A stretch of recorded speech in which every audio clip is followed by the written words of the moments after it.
viac spraviť kľúčku na hráča, prípadne vystreliť. Videli sme tam viaceré zaujímavé úseky aj z našej strany, bohužiaľ možno taká menšia nepozornosť počas 6.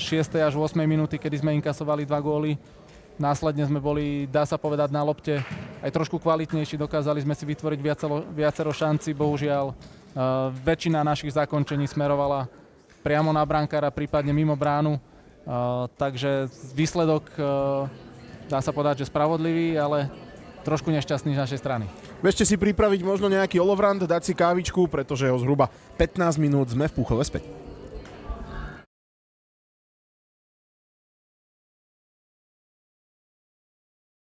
Slobodzujúcim odkopom práve Ondřeja Paderu. Ďalšie veľké meno, o ktorom sme hovorili.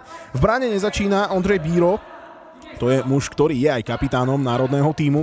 Ten prenechal miesto Dominikovi Kunickému. Tu je Dzíbelová strela. Antol ešte zachytáva odrazenú loptu. A pred pokutové územie ju posie. Sa ukázal veľmi dobre na Nike Winter Cupe v Korni, ktorý sa odohral začiatkom februára. Rovnako tak Peťo Terpaj a Adam Kulha. Pozor teraz na chybu, ktorú robí Dušan Dzíbela a Česi idú do vedenia. Mohli by byť akýmsi sitom možno pred to IMF Nations Games, pretože ten čas sa kráti. Majstrovstvá Európy sú za rohom. Teraz ale prerušujeme niť, pretože prehrávame už o 2 góly. A Jan Minks nám spätná prihrávka. Napokon sa Dzíbelovi podarilo poslať loptu do bezpečia a môžeme ísť dopredu.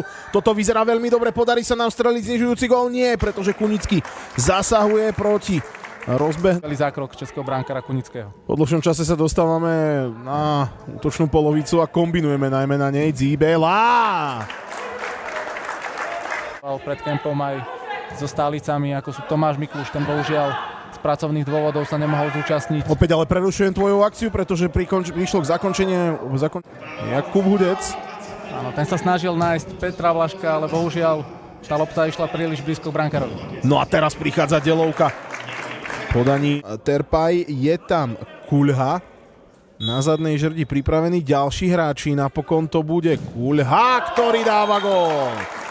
31. minúta. No a presedel.